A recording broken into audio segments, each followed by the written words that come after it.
The sun had not yet touched the horizon when Kate Sullivan stepped out of the old farmhouse and into the cool morning air of New Terra Colony. Her boots crunched softly on the gravel path as she made her way toward the barn, where the hover tractor waited for its daily inspection. The wheat fields stretched endlessly before her, golden stalks swaying gently in the morning breeze that carried the sweet scent of ripening grain. Across the valley, Kate pulled her brown hair back into a simple ponytail and rolled up the sleeves of her faded work shirt. At 24 years old, she had spent every morning for the past 6 years following the same routine her father Patrick had taught her when she was just 18 and fresh out of school. Check the irrigation systems first, then the machinery, then walk the perimeter of their 300 acres to look for any signs of trouble. The irrigation control panel hummed quietly as Kate ran through the diagnostic sequence. Green lights flickered across the display, showing that water flow was normal throughout all 6 sectors of their property. She made a small adjustment to Sector 4 where the wheat seemed a bit thirsty, according to the soil moisture readings, then moved on to examine the hover tractor that would be needed later for hauling the morning harvest to market. Patrick Sullivan emerged from the house just as Kate finished checking the tractor's power cells. His weathered face showed the kind of deep lines that came from 40 years of working under the bright sun of New Terra, but his eyes were still sharp and alert as he watched his daughter work. He carried 2 steaming cups of coffee and handed one to Kate without saying a word. They stood together in comfortable silence, sipping their coffee and watching the sun finally break over the distant mountains that marked the eastern edge of their valley. This was Kate's favorite time of day when the world seemed peaceful and full of promise. The nearest neighbor, old Ben Mitchell, lived 3 miles away and wouldn't be stirring for another hour. The township of Millbrook was 7 miles down the main road, far enough away that they could enjoy the quiet of rural life. Kate finished her coffee and handed the empty cup back to her father. She walked to the small storage shed behind the barn and pulled out her morning target practice equipment. This was the part of her routine that she never discussed with anyone in town, not even Ben Mitchell, who had become like family over the years. The plasma rifle was an older model, the kind that Colonial Marines had used 20 years ago before the newer pulse weapons became standard issue. Patrick had given it to her on her 18th birthday, along with a stern lecture about responsibility and the importance of being prepared for whatever life might bring.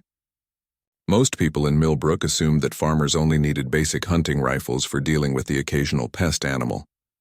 But Patrick Sullivan had taught his daughter that preparation meant being ready for more than just crop-eating creatures. Kate walked out to the back 40 acres where she had set up a practice range years ago. Metal targets of various sizes hung from posts at distances of 200, 400, 600, and 800 meters. She had built the range herself using scrap metal and old fence posts, creating a shooting gallery that would challenge even experienced marksmen. She knelt down and assembled the rifle with practiced efficiency.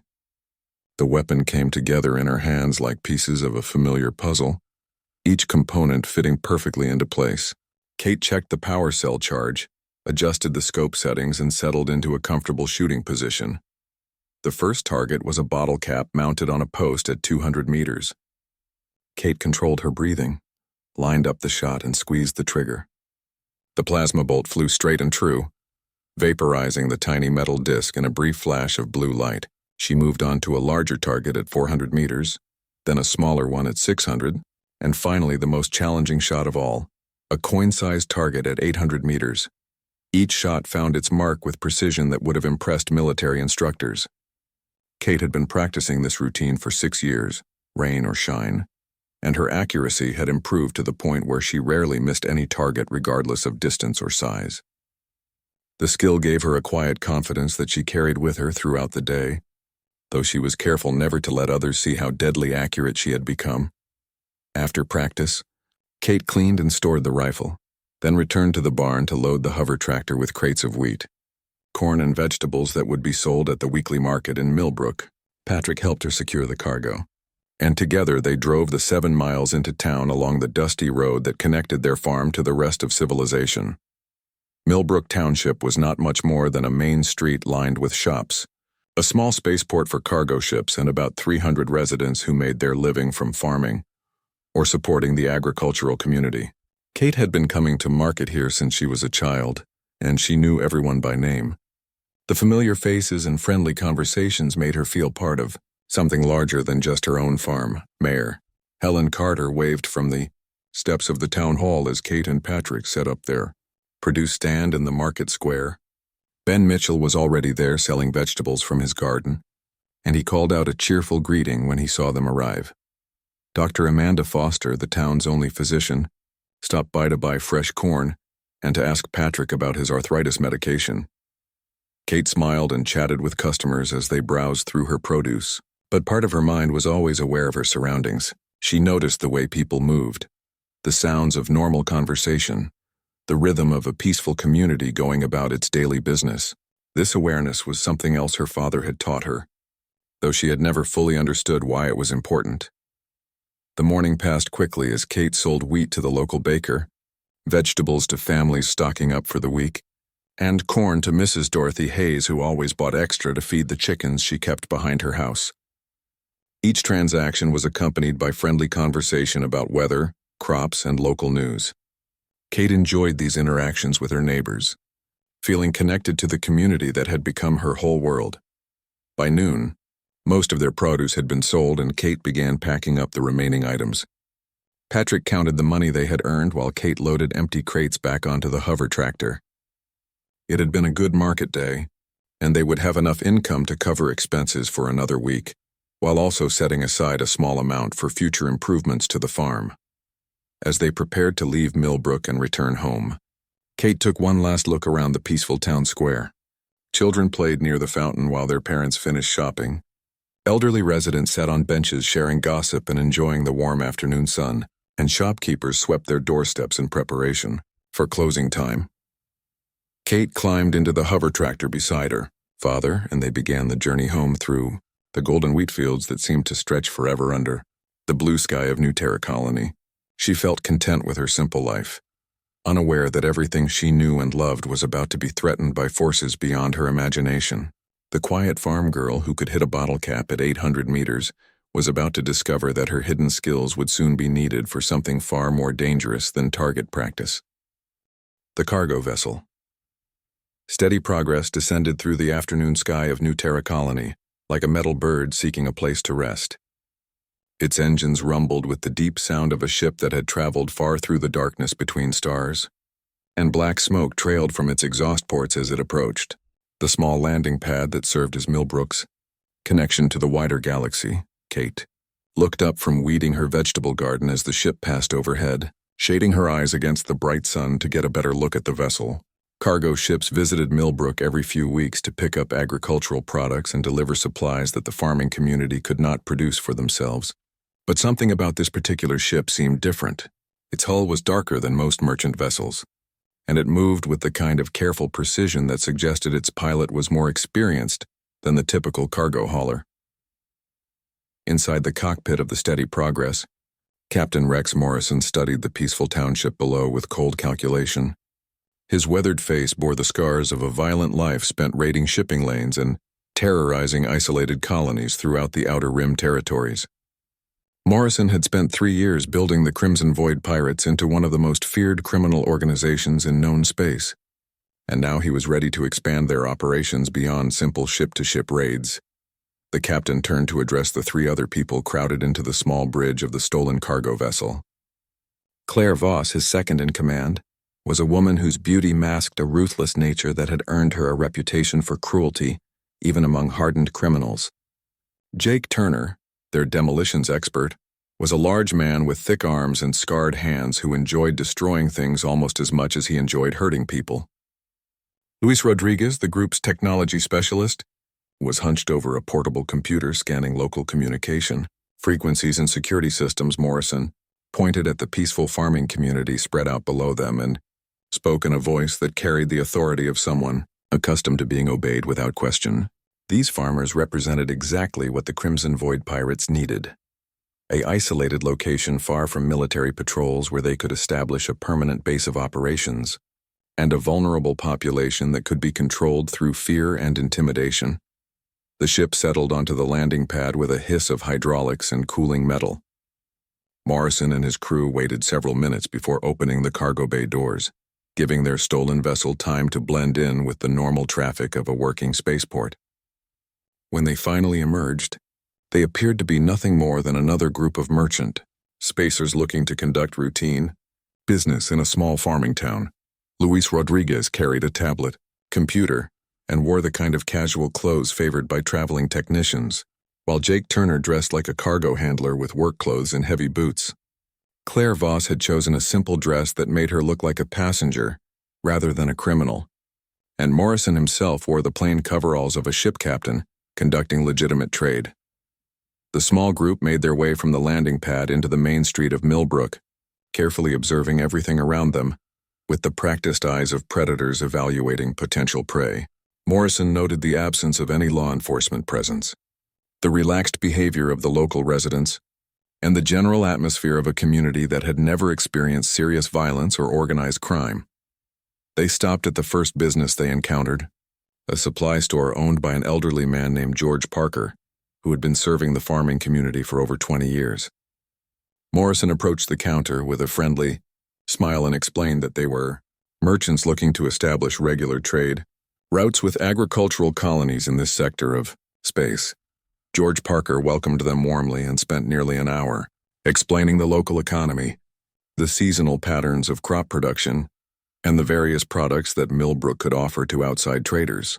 He provided detailed information about shipping schedules, storage facilities, and the financial resources available within the community, never suspecting that he was giving valuable intelligence to criminals who planned to exploit every weakness he revealed. Claire Voss asked innocent questions about local security arrangements, the location of communication equipment, and the response time for Colonial Guard assistance in case of emergencies. Parker answered every question without hesitation, explaining that Millbrook had never needed serious security measures because crime was virtually unknown in their peaceful corner of the galaxy. Jake Turner wandered around the store, examining the construction of the building, the placement of windows and doors, and the general layout that might be important if they ever needed to control or destroy the structure. His trained eye noted that most buildings in Millbrook were designed for comfort and efficiency rather than defense, with large windows and multiple entrances that would make them impossible to secure against armed intruders. Luis Rodriguez used his tablet to scan for electronic security systems, communication networks, and any hidden technology that might complicate their future operations. He discovered that Millbrook's defenses consisted of nothing more than a basic communication hub connected to the Colonial Guard emergency network, and a simple automated system for tracking cargo ship arrivals and departures. After gathering all the information they needed from George Parker, the four criminals continued their reconnaissance mission by visiting other businesses throughout the town. They stopped at the bank where manager Frank Coleman proudly explained the substantial financial resources held by local farming families, the medical clinic where Dr. Amanda Foster described the peaceful nature of life in Millbrook, and the town hall where Mayor Helen Carter welcomed them as potential new trading partners. Each conversation provided more intelligence about the vulnerability of the farming community and the wealth that could be extracted through systematic intimidation and control. Morrison began to formulate a plan that would allow the Crimson Void pirates to establish Millbrook as their permanent headquarters while using the surrounding agricultural colonies as a source of ongoing income. As the afternoon sun began to sink toward the western horizon, Morrison led his crew to the edge of town, where they found exactly what they had been hoping to discover: a large warehouse complex sat empty and available for rent, positioned perfectly to serve as a base of operations while maintaining the appearance of legitimate business activity. The warehouse owner, a farmer named Carl Watson who had built the complex during more prosperous times, was eager to find tenants who could provide steady rental income. Morrison negotiated a 6-month lease using false identification and credits stolen from previous raids, presenting himself as a merchant looking to establish a regional distribution center for agricultural products. Within hours of their arrival, the Crimson Void pirates had secured a base of operations and gathered detailed intelligence about their target community. Morrison felt confident that Millbrook would fall under their control within days, providing the perfect foundation for expanding their criminal empire throughout the Outer Rim territories. As darkness fell across New Terra Colony, the four criminals unloaded their real equipment from hidden compartments within the steady progress. Military-grade weapons, communication jamming devices, explosive charges, and sophisticated computer systems emerged from concealment as they prepared to transform their rented warehouse into a fortress from which they could terrorize. The peaceful farming community Morrison stood in the doorway of their new headquarters and looked out across the lights of Millbrook, twinkling in the darkness. Tomorrow they would begin the process of bringing this peaceful community under their control, starting with small demonstrations of power and gradually escalating until every resident understood that resistance was futile. The captain smiled with cold satisfaction as he imagined the fear that would soon replace the contentment he had observed in the faces of local farmers and shopkeepers. Within a week, Millbrook would become another conquest for the Crimson Void pirates, and the simple farming families would learn that their isolated location made them perfect victims rather than providing the security they had always assumed. None of the criminals suspected that their arrival had been observed by someone with the skills and determination to oppose them, or that the peaceful farming community they planned to terrorize included a young woman who could place a plasma bolt through a coin-sized target at 800 meters. Kate Sullivan continued her evening chores at the family farm, unaware that her quiet life was about to be shattered by forces that would test every skill her father had taught her. Market day arrived 3 days after the cargo ship landed, bringing with it the familiar bustle of farmers and townspeople gathering in Millbrook's central square to trade goods and share news.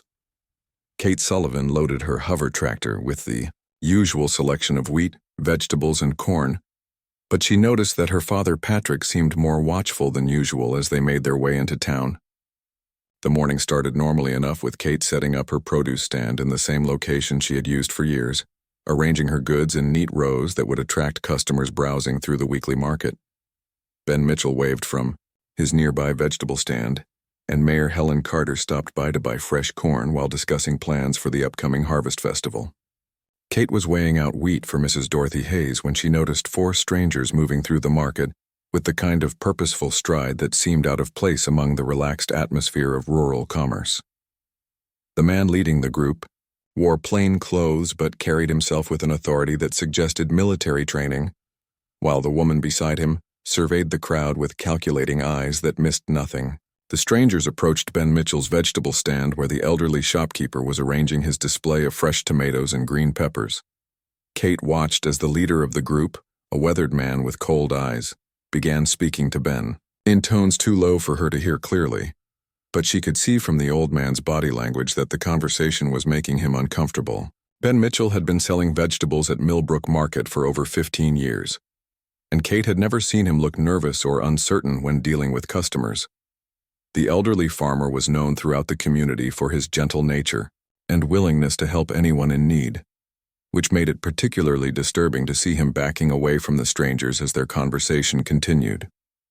Kate finished her transaction with Mrs. Hayes and moved closer to Ben's stand, ostensibly to arrange her own display, but actually to position herself where she could hear what was being said. The leader of the strangers was explaining something about protection services and regular payments, using language that sounded like a business proposition but carried undertones of threat. Ben Mitchell shook his head firmly and explained that his small vegetable operation barely earned enough profit to support his modest lifestyle, and that he had no need for protection services of any kind. Millbrook had always been a peaceful community where neighbors looked out for each other, and he could not imagine what kind of protection outsiders might offer that would be worth paying for. The large man standing behind the group leader, a hulking figure with scarred hands and hostile eyes, stepped forward and grabbed Ben by the front of his shirt. Jake Turner's voice carried clearly across the market square as he informed the elderly farmer that protection services were not optional, and that smart businessmen understood the value of cooperation with their new partners. Kate felt her muscles tense as she watched the confrontation escalate beyond words into physical intimidation. Her father had taught her to avoid violence whenever possible, but he had also taught her that sometimes good people had to stand up against those who would harm the innocent. Ben Mitchell was more than just a neighbor. He was like family to the Sullivan household. The woman with the strangers, Claire Voss, laughed with cruel amusement as she watched Ben struggling in Jake Turner's grip. She made a comment about teaching old farmers some manners, and her voice carried the kind of casual cruelty that suggested she enjoyed watching others suffer. The fourth member of their group, Luis Rodriguez, stood apart from the confrontation while scanning the crowd for potential witnesses or opposition. Kate moved smoothly through the market crowd until she stood directly beside Ben Mitchell's vegetable stand. She spoke in a calm, steady voice that cut through the tension like a blade, asking the strangers to release her friend and step away from his property. Her tone was polite but firm, carrying an underlying authority that came from years of dealing with difficult situations on the farm. Jake Turner looked down at the young farm girl who had dared to interrupt their business, and his scarred face twisted into an expression of contemptuous amusement. He released his grip on Ben Mitchell, but kept his threatening posture as he turned, his attention to Kate, clearly intending to intimidate her into backing down through sheer physical presence. Kate helped Ben Mitchell steady himself on his feet, checking to make sure the elderly man was uninjured before turning her full attention to the four strangers who had brought violence to her peaceful community. She looked directly into Jake Turner's hostile eyes without showing any sign of fear or uncertainty, and her steady gaze seemed to unnerve the large man more than he wanted to admit. Captain Rex Morrison studied Kate with the calculating attention of a predator evaluating potential prey, but something about her composed demeanor suggested that she might be more formidable than her appearance indicated. Most civilians collapsed into terrified submission when confronted by armed criminals, but this young farm girl showed no signs of intimidation, despite being outnumbered 4-1. Claire Voss stepped forward with a mocking smile and informed Kate that she was interfering in matters that did not concern simple farm girls who should stick to growing vegetables and staying out of adult business. Her voice dripped with contempt, as she suggested that Kate return to her produce stand before she found herself in more trouble than she could handle. Kate remained perfectly still as Claire Voss spoke, but her eyes never left the faces of the four strangers who had brought their threats to Millbrook Market. She could see the weapons concealed beneath their clothing, the practiced way they positioned themselves to control the surrounding area, and the cold calculation that marked them as professional criminals rather than legitimate merchants. The confrontation might have escalated into violence, except that Mayor Helen Carter chose that moment to arrive at the market square with several other town officials, and Morrison decided that a public scene would interfere with their plans to establish control gradually. He signaled for his crew to withdraw, but not before Claire Voss leaned close enough to Kate to whisper a personal threat. The four strangers melted back into the crowd and disappeared from the market square, leaving behind an atmosphere of tension and uncertainty that had never existed in Millbrook before their arrival. Ben Mitchell thanked Kate for her intervention while other vendors gathered around to ask questions about the confrontation and speculate about who the strangers might be. Kate helped Ben clean up his scattered vegetables while Mayor Carter organized an impromptu meeting to discuss what had just happened. The town officials were clearly concerned about the implications of armed strangers demanding protection money from local businesses, but none of them had experience dealing with organized crime or professional criminals. As the market day continued, Kate noticed that many residents seemed nervous and distracted, frequently glancing around as if expecting the strangers to return at any moment. The atmosphere of trust and security that had always characterized Millbrook gatherings had been shattered by a few minutes of intimidation and threats. Patrick Sullivan arrived at Kate's produce stand just as she finished packing up the remaining goods for the trip home. He had heard about the confrontation from other farmers and wanted to make sure his daughter was safe, but he could see from her steady demeanor that she had handled the situation with the calm competence he had taught her. During the drive home, through the golden wheat fields, Patrick and Kate discussed what they had witnessed and what it might mean for their peaceful farming community. Both of them understood that the strangers were not legitimate merchants, and that their arrival in Millbrook represented a threat that would not disappear on its own. As they approached their farmhouse in the fading light of late afternoon, Kate found herself thinking about the morning target practice that had become such an important part of her daily routine. For 6 years she had perfected her marksmanship skills without ever imagining that she might need to use them for anything more serious than pest control, but the events of market day had changed everything. That evening, Kate spent extra time cleaning and checking her plasma rifle while Patrick sat on the front porch, watching the road that led to their farm. Both of them sensed that their quiet life was about to be disrupted by forces beyond their control, and that the skills Patrick had taught his daughter might soon be tested in ways they had never anticipated.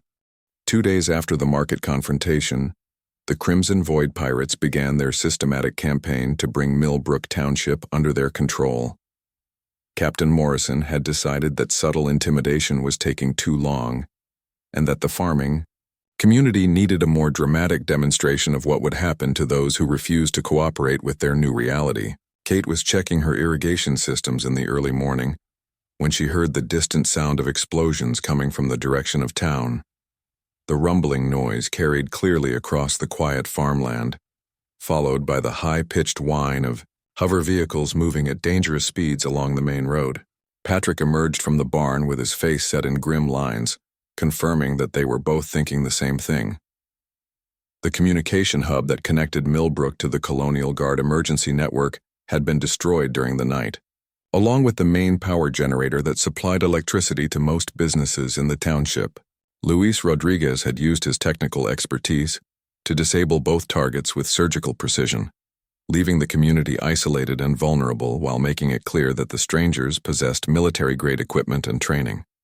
By noon, reports began filtering out to the surrounding farms through word-of-mouth and emergency radio communications. The pirates had taken control of the town hall, the bank, and the small spaceport, effectively cutting off all routes for outside assistance or escape.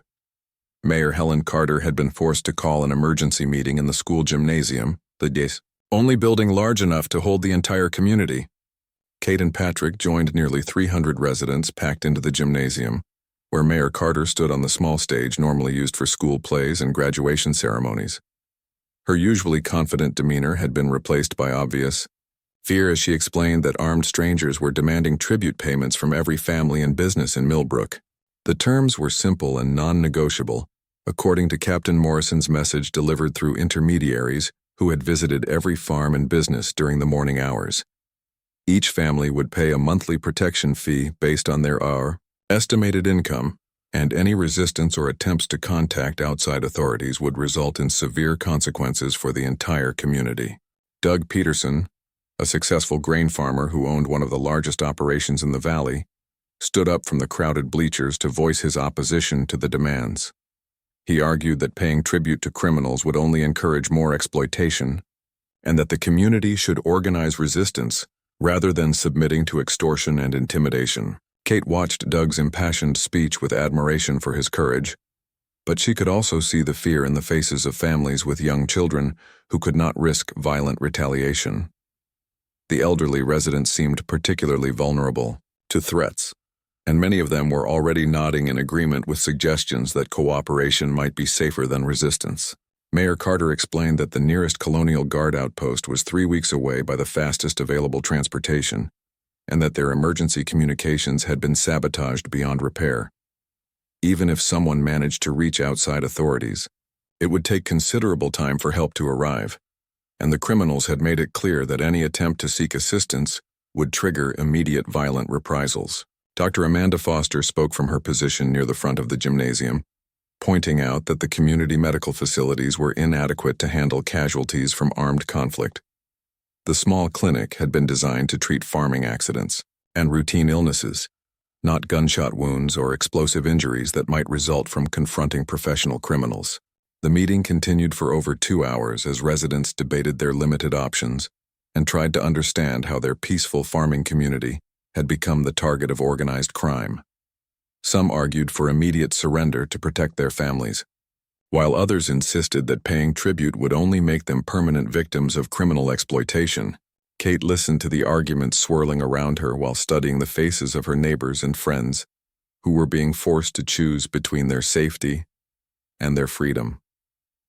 She thought about the weapons hidden beneath the criminals' clothing, the cold calculation in their eyes, and the systematic way they had disabled the community's defenses and communications. During the drive home from the emergency meeting, Kate and Patrick discussed what they had learned about their situation and the choices facing their community. Both of them understood that submission to criminal demands would not guarantee safety, and that organized crime groups typically escalated their exploitation over time, until their victims had nothing left to give.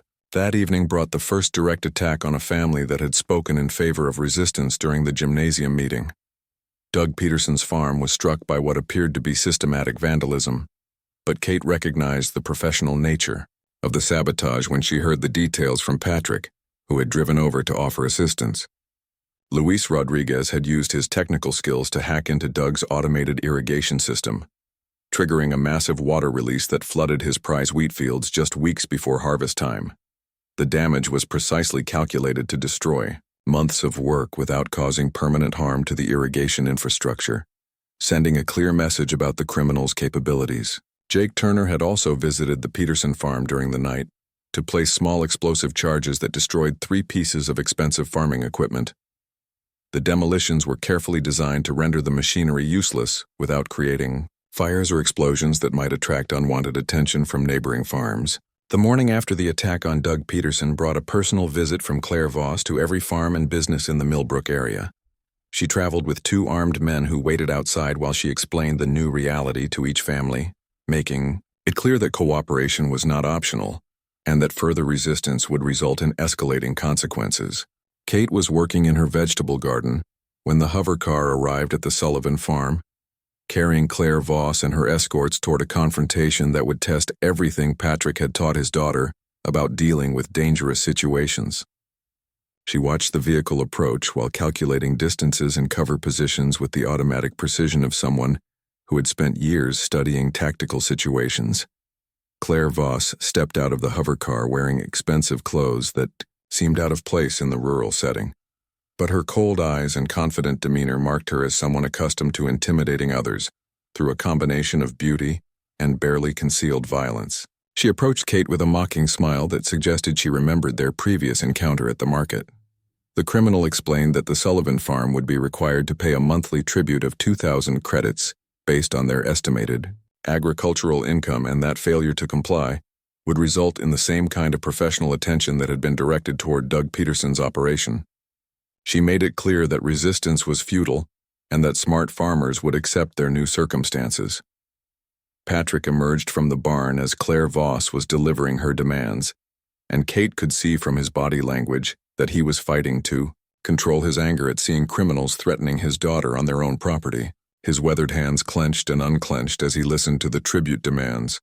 But years of military training had taught him to evaluate tactical situations before taking action.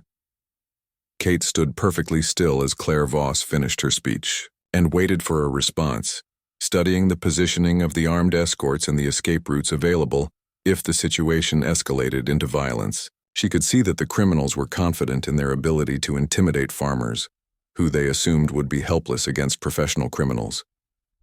Claire Voss seemed slightly disappointed when neither Kate nor Patrick showed the fear she had expected to provoke, and her mocking smile faded as she realized that these particular farmers might be more formidable than their peaceful appearance suggested. She delivered a final warning about the consequences of resistance before returning to her hover car and departing for the next farm on her list. That evening, Patrick led Kate down to the basement of their farmhouse and showed her a hidden storage room that she had never known existed. Behind a concealed door lay equipment from his service days with the Colonial Marines, including weapons, communication gear, and tactical supplies that he had hoped never to use again. Patrick explained that Kate's mother had also been a Colonial Marine before they settled down to farm, and that both of them had always known that their peaceful life might someday be threatened by forces that required more than farming skills to overcome.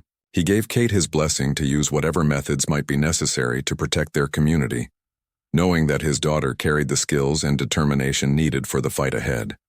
Kate began her campaign against the Crimson Void pirates 3 nights after Claire Voss delivered the tribute demands to every farm in the Millbrook area. She had spent those 3 days studying the criminals' movement patterns, noting their guard rotations and identifying the equipment they used to maintain control over the frightened farming community. The first target was Jake Turner's personal hover bike, which he had parked outside the tavern while he spent the evening drinking and intimidating local residents with stories of what happened to communities that refused to cooperate with the Crimson Void pirates.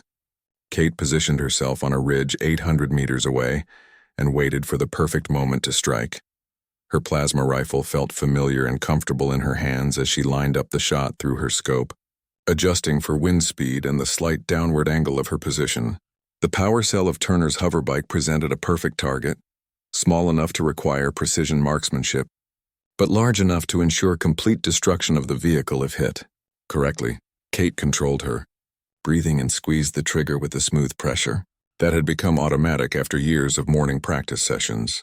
The plasma bolt flew through the darkness and struck the power cell with surgical accuracy, causing a brilliant flash as the energy storage unit discharged its entire contents in less than 2 seconds. Jake Turner emerged from the tavern just in time to see his expensive hoverbike reduced to a smoking pile of twisted metal and melted components. He roared with anger and frustration while examining the wreckage, but the precision of the damage suggested sabotage rather than accident, and he found no evidence of who might have been responsible for the attack. Kate had already left her shooting position and was moving through the wheat fields toward her next objective before Turner finished investigating the destruction of his vehicle. She traveled on foot using paths that only local farmers knew, staying low and avoiding the main roads where criminal patrols might spot her movement. The second target was the communication jamming equipment that Luis Rodriguez had installed on top of the grain elevator to prevent any calls for outside assistance. Kate approached the tall structure from the blind side, where shadows provided concealment, then climbed the maintenance ladder with the silent efficiency of someone who had spent years working around farm machinery. Rodriguez had positioned his jamming device inside a weatherproof housing that protected it from the elements while allowing clear transmission in all directions. Kate studied the equipment carefully before placing a small explosive charge from her father's military supplies at precisely the right location to destroy the electronics without bringing down the entire grain elevator.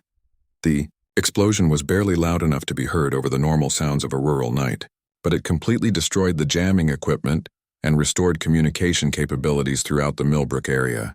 Kate climbed down from the grain elevator and disappeared into the darkness before anyone could investigate the source of the brief flash and muffled sound. Her third target was the cache of stolen supplies that the pirates had hidden in an abandoned barn on the outskirts of town. Kate had discovered the location during her reconnaissance missions, and she knew that destroying their stockpile would force them to reveal other resources or make themselves vulnerable by seeking replacements. The barn contained weapons, ammunition, food supplies, and electronic equipment worth hundreds of thousands of credits on the black market. Kate methodically gathered everything portable and loaded it onto a hover cart that she had borrowed from a neighboring farm, then used incendiary charges to destroy what could not be moved. The fire that consumed the abandoned barn could be seen for miles across the dark farmland. But by the time emergency responders arrived to investigate, Kate had already distributed the stolen supplies to families whose property had been damaged by criminal retaliation. The weapons went to farmers who knew how to use them, while the food and equipment were shared among those who needed them most. Captain Morrison called an emergency meeting of his crew after discovering that they had lost a vehicle, their communication jamming capability, and a substantial portion of their supply cache in a single night. The systematic nature of the attack suggested that they were dealing with someone who possessed military training and intimate knowledge of local terrain. Claire Voss argued that the attacks were probably carried out by off-world mercenaries hired by the farming community, while Jake Turner insisted that local resistance fighters were responsible for the sabotage. Luis Rodriguez pointed out that the precision of the equipment destruction required someone with advanced technical knowledge as well as combat skills. Morrison ordered his crew to establish a patrol schedule that would provide better security for their remaining assets while also sending a message to the local community that retaliation for the attacks would be swift and severe. He was determined to identify and eliminate whoever was responsible for the sabotage before their campaign of intimidation collapsed completely. The following night brought escalated security measures as the pirates attempted to protect their remaining equipment and supplies from further attack. Jake Turner and 2 hired gunmen patrolled the warehouse district while Luis Rodriguez monitored electronic surveillance systems that he had hastily installed around their headquarters. Kate observed their defensive preparations from concealed positions in the surrounding wheat fields, noting the placement of guards and the gaps in their surveillance coverage. The criminals were reacting with the kind of panic that suggested they had never faced serious opposition before, and their hasty security measures revealed more weaknesses than they protected. Her fourth target was the hover truck that Claire Voss used for transportation during her collection rounds to farms and businesses throughout the area. Kate waited until the vehicle was parked in front of the bank, while Voss met with the manager to discuss protection fees, then disabled the engine with a precisely placed shot that severed the main power coupling. The shot was fired from a position 600 meters away, through a gap between two buildings that provided only a few seconds of clear sight to the target. Kate had calculated the timing perfectly, striking just as Voss emerged from the bank to discover that her vehicle was completely inoperable and would require major repairs. Claire Voss screamed with rage as she examined her disabled hover truck, realizing that someone was systematically targeting the pirates' transportation and equipment with the kind of precision that suggested professional military training. She ordered Luis Rodriguez to scan the surrounding area with his detection equipment, but Kate had already withdrawn to a safe distance. The fifth attack came 2 hours later when Kate destroyed a cache of explosive charges that Jake Turner had hidden near the school building. She had discovered the location during her surveillance missions and recognized the threat that the demolitions expert posed to children and families if he decided to escalate his campaign of intimidation. Kate approached the hidden explosives through the storm drainage system that ran beneath Millbrook, emerging inside the school basement where Turner had concealed his charges in a storage room that would maximize casualties if detonated. She carefully disarmed each device using techniques her father had taught her, then carried the explosives away for safe disposal. The loss of his demolitions cache sent Jake Turner into a violent rage that confirmed Kate's assessment of him as an unstable personality, who relied on fear and destruction to compensate for his lack of tactical intelligence. He began making wild threats about burning down the entire township if the sabotage continued, but his outbursts only served to reveal more information about criminal operations. By the end of her first week of resistance activities, Kate had successfully disrupted most of the pirates' equipment and transportation, while also gathering detailed intelligence about their headquarters, personnel, and operational procedures. The criminals were becoming increasingly paranoid and aggressive, but they had no idea who was responsible for the systematic destruction of their assets. Morrison ordered his crew to begin taking hostages from prominent farming families as insurance against further sabotage, but this decision would prove to be a fatal mistake that finally forced Kate to abandon her strategy of anonymous harassment in favor of direct confrontation. The safety of innocent civilians required more aggressive action than hit-and-run tactics could provide. Kate spent that night preparing her equipment for a more dangerous phase of operations, knowing that her next moves would probably reveal her identity to the criminals and expose her to direct retaliation. The time for anonymous sabotage was ending, and the young farm girl who could hit a bottle cap at 800 meters was about to discover whether her skills were sufficient to protect everyone she cared about. Captain Morrison's patience finally snapped after a week of systematic sabotage that had destroyed most of his crew's equipment and made them look incompetent in front of the farming community they were supposed to be terrorizing. The phantom sniper who had been humiliating the Crimson Void pirates needed to be identified and eliminated before their entire operation collapsed into chaos. Kate was checking her morning irrigation systems when she heard the sound of multiple hover vehicles approaching Millbrook at high speed, their engines whining with the urgency of predators closing in for a kill.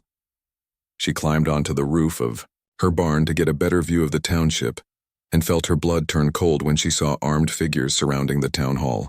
Morrison had decided that taking hostages was the only way to force the mysterious saboteur into the open, and he had chosen his targets carefully to maximize the psychological pressure on whoever was responsible for the attacks.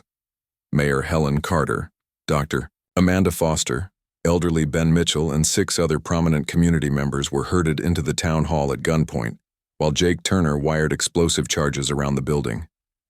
Claire Voss positioned herself on the front steps of the town hall with a portable communication device and began broadcasting demands that could be heard throughout Millbrook and the surrounding farming areas. She announced that the hostages would be executed one by one until the phantom sniper surrendered personally to face justice for interfering with legitimate business operations. Kate listened to the demands from her position on the barn roof while calculating distances and angles of fire to the town hall 8 miles away. The building was surrounded by open ground that would make approach extremely difficult, and the criminals had positioned themselves to control all access routes while maintaining clear fields of fire in every direction. Patrick emerged from the farmhouse carrying his old military equipment and wearing the grim expression of a man preparing for battle. He had heard the broadcasts and understood that his daughter was being forced to choose between revealing her identity or watching innocent people die for her actions against the criminal organization. Father and daughter stood together in the morning sunlight while discussing tactical options for rescuing the hostages without sacrificing Kate's anonymity or her ability to continue protecting the community. The situation was complicated by the fact that Morrison had learned from his previous mistakes and was now operating with the kind of professional security measures that would challenge even experienced military personnel. Kate examined her father's equipment with the practiced eye of someone who had been trained to use such gear effectively, noting the advanced optics, communication systems, and protective clothing that represented technology far beyond what most civilian farmers would possess. Patrick explained that much of the equipment had belonged to her mother, who had specialized in long-range reconnaissance and precision shooting during her Marine service. The revelation about her mother's military background provided Kate with a new understanding of her own abilities and the genetic heritage that had made her such an exceptional marksman. Patrick showed her photographs and service records that revealed a family history of military excellence stretching back through multiple generations of soldiers who had served humanity throughout the galaxy. As Kate studied her mother's service record, she began to understand that her daily target practice had been preparation for exactly this kind of situation, and that Patrick had been training her to carry on a family tradition of protecting innocent people from those who would exploit their vulnerability. Her skills were not accidental or purely recreational. They were the product of careful preparation for duties that might someday be required. Morrison's deadline for surrender was set for noon, giving Kate less than 4 hours to formulate a plan that could rescue 9 hostages from a fortified position defended by professional criminals who expected her to reveal herself. The tactical challenge was complicated by the need to prevent civilian casualties, while also preserving her ability to continue operations if the rescue attempt failed. Claire Voss continued her broadcasts every 30 minutes, describing in graphic detail what would happen to the hostages if the Phantom sniper failed to surrender on schedule. Her threats were designed to create maximum psychological pressure, while also demonstrating the ruthless nature of the criminal organization that had taken control of Millbrook. Jake Turner used the time before the deadline to improve his defensive preparations around the town hall, placing additional explosive charges and establishing overlapping fields of fire that would make any rescue attempt extremely costly. His demolitions expertise was finally being used for something more sophisticated than simple intimidation and property destruction. Luis Rodriguez deployed electronic surveillance equipment that would detect any approaching vehicles or communication signals, creating a security perimeter that extended for miles around the town hall. His technical skills were focused on preventing the Phantom sniper from approaching undetected or coordinating with potential allies during a rescue operation. Kate spent the remaining time before Morrison's deadline studying detailed maps of Millbrook and the surrounding terrain, looking for approaches that might not be covered by the criminal surveillance systems. Her knowledge of local geography provided advantages that the off-world criminals could not anticipate, but their professional training made them formidable opponents even on unfamiliar ground. Patrick suggested that he could create a diversion at the opposite end of town while Kate attempted to approach the town hall from an unexpected direction, but she rejected the plan because it would expose her father to unnecessary danger and might not provide sufficient distraction to ensure success. The rescue operation would have to rely on stealth and precision, rather than misdirection and multiple approaches. As the noon deadline approached, Kate made the decision that would transform her from an anonymous saboteur into an open enemy of the Crimson Void pirates.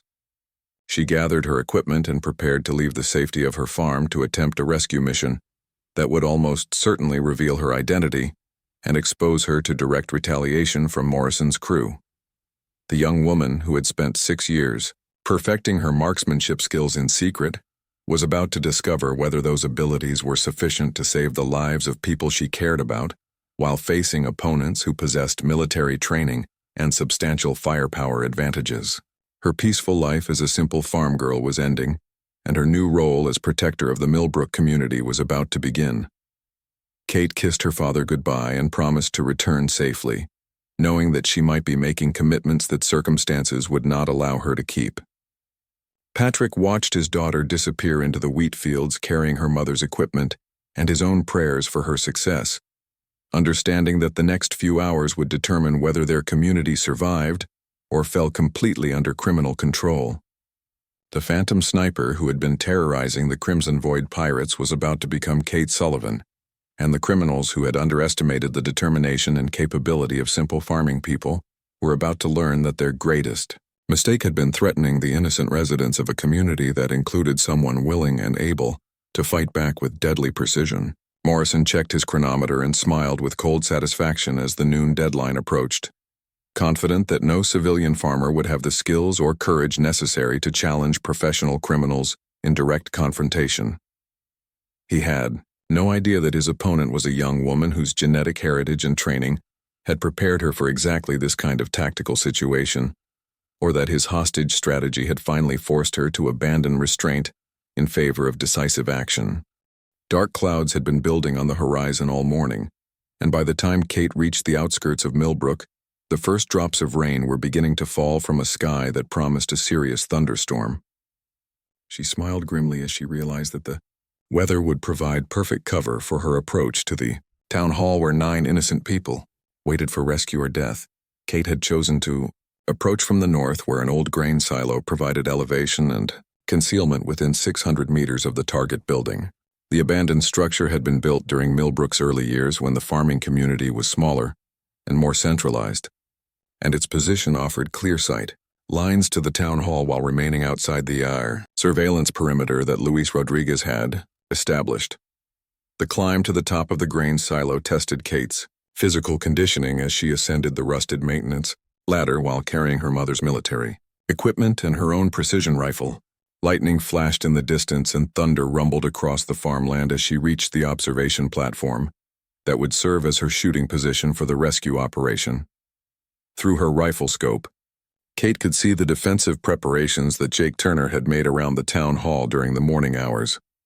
Explosive charges were visible at strategic points around the building, while armed guards patrolled in patterns designed to provide overlapping coverage of all approaches. The hostages were being held in the main meeting room where large windows made them visible to anyone attempting a rescue. Captain Morrison stood on the front steps of the town hall, checking his chronometer as the noon deadline approached, clearly confident that no phantom sniper would have the courage to face his crew in direct confrontation. Claire Voss waited beside him with her weapon ready, scanning the surrounding area for any signs of movement that might indicate an approaching threat.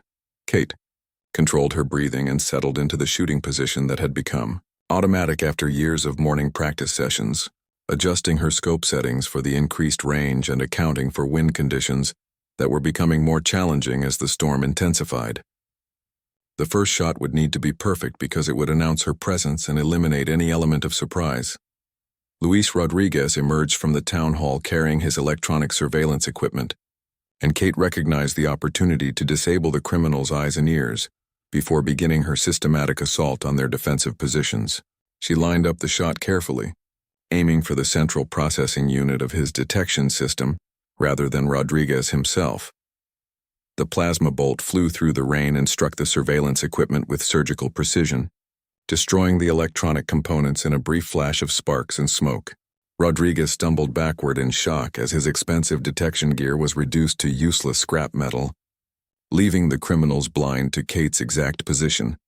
Morrison roared orders at his crew as he realized that the phantom sniper had finally revealed herself and was preparing for direct confrontation.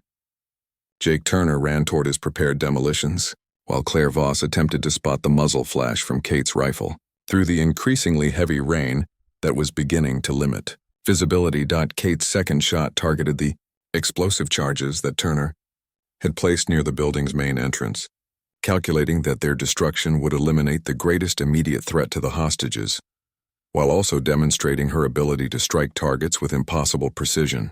The plasma bolt detonated the charges in a controlled explosion that damaged the front steps but left the building structure intact. Jake Turner reached for his backup demolitions kit just as Kate's third shot struck the container and scattered explosive components across the wet pavement around the town hall. The big man dove for cover behind a hover car while screaming curses at an opponent he could not see through the storm that was rapidly intensifying. Claire Voss had finally spotted the muzzle flash from Kate's position atop the grain silo, and she began firing her automatic weapon in that direction, while shouting coordinates to Morrison and the remaining guards. Her shot struck the metal walls of the old structure but could not penetrate to Kate's protected position on the interior platform. Kate shifted her aim to Claire Voss and fired her fourth shot through the rain at a target 600 meters away while lightning illuminated the battlefield. In brief flashes of brilliant white light, the plasma bolt passed close enough to Voss to singe her hair and destroy the wall behind her, demonstrating accuracy that defied belief under such challenging conditions. Morrison realized that his crew was facing a marksman whose abilities exceeded anything in his experience, and he ordered his remaining guards to fall back to more defensible positions while he attempted to use the hostages as shields against further attack. He dragged Mayor Helen Carter to the broken front entrance and threatened to execute her unless the phantom sniper surrendered immediately. Kate could see Morrison's desperate gambit through her scope, and she understood that the situation had reached the point where hesitation would cost innocent lives. Her father had taught her that sometimes protecting good people required making difficult decisions quickly and accepting the consequences of necessary action. The shot that would define Kate's transformation from farm girl to deadly protector required precision that pushed her skills beyond anything she had attempted during practice sessions. Morrison was using Mayor Carter as a human shield, while positioning himself to maintain cover from the grain silo, leaving only a small target area that could be struck without endangering the hostage. Lightning flashed again as Kate squeezed the trigger, sending her fifth plasma bolt through the storm toward a target that represented the difference between success and failure for her rescue mission. The shot struck Morrison in the shoulder and spun him away from Mayor Carter, dropping him to the wet pavement while leaving the hostage unharmed. Jake Turner attempted to reach his wounded captain but found himself targeted by Kate's sixth shot, which struck the pavement inches from his feet and sent concrete fragments flying in all directions. The demolitions expert realized that the phantom sniper could have killed him easily and had chosen precision over destruction, suggesting tactical discipline that exceeded his own training.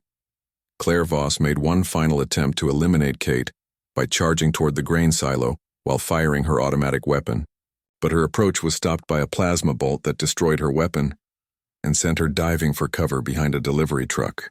Kate had demonstrated that she could disarm opponents without killing them, showing restraint that professional criminals rarely encountered. Luis Rodriguez emerged from the town hall carrying a military-grade sniper rifle that he had retrieved from their weapons cache, intending to engage Kate in a long-range duel that would test her abilities against someone with similar equipment. His first shot struck the grain silo near Kate's position and announced that the battle was escalating to a new level of lethality. Kate responded with her seventh shot, which struck Rodriguez's rifle scope and destroyed his ability to engage targets at extended range. The technical specialist found himself armed with an expensive weapon that had been rendered useless by an opponent whose precision exceeded anything he had encountered during his criminal career.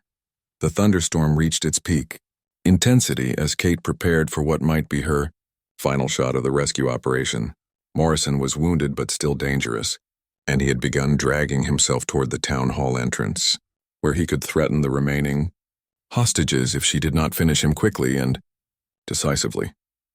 Kate's eighth shot struck the pavement directly in front of Morrison and sent up a shower of concrete fragments that convinced him to stop moving toward the hostages. She had demonstrated that she could control his actions without killing him, but she also made it clear that his life depended on his cooperation with her demands. Claire Voss attempted to crawl toward a position where she could threaten the hostages, but Kate's ninth shot struck the ground near her hands and persuaded her to remain motionless. Jake Turner received similar treatment when he tried to reach his backup weapons, finding himself pinned down by an opponent who seemed able to predict his every move. As the storm began to subside and the immediate threat to the hostages was eliminated, Kate could see the faces of Morrison's crew as they realized they had been defeated by a single opponent whose identity remained unknown. The Phantom Sniper had proven superior to their combined training and equipment, using skills that defied their understanding of what civilian farmers should be capable of achieving. Kate remained in position atop the grain silo, while emergency responders arrived to secure the scene and tend to the wounded criminals. Her rescue mission had succeeded without civilian casualties, but she knew that her days of anonymous protection were ending, and that her identity would soon be revealed to the galaxy beyond New Terra Colony. The thunderstorm had passed by the time Colonial Guard investigators arrived on New Terra Colony, 3 days after the confrontation at Millbrook's town hall, but the evidence of what had taken place during that dramatic rescue operation was still clearly visible throughout the farming community. Captain Lisa Warren and her forensics team spent hours examining the precision of the plasma bolt impacts and trying to understand how a single marksman had defeated an entire crew of professional criminals. Kate Sullivan was feeding chickens behind her farmhouse when the official hover car arrived carrying investigators who had traveled from the sector capital to interview witnesses and document what the preliminary reports were calling an impossible display of marksmanship. She continued her routine chores while watching Patrick emerge from the barn to greet the Colonial Guard officers with the calm dignity of a man who had nothing to hide. Captain Warren introduced herself and explained that her team was investigating the elimination of the Crimson Void Pirates, a criminal organization that had eluded capture for over 3 years, while terrorizing shipping lanes and isolated colonies throughout the Outer Rim territories. The precision and restraint shown during the Millbrook rescue operation had attracted attention from military analysts who were struggling to explain how civilian farmers had defeated such formidable opponents. Patrick invited the investigators into his kitchen where Kate served fresh coffee and homemade bread while answering questions about the criminal occupation of their farming community.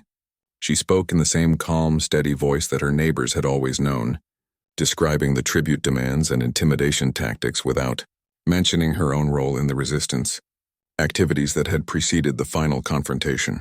Captain Warren studied Kate with the trained eye of someone who had spent 20 years evaluating combat personnel and tactical situations, noting the young woman's composure under questioning and the subtle signs of physical conditioning that suggested more than simple farm work.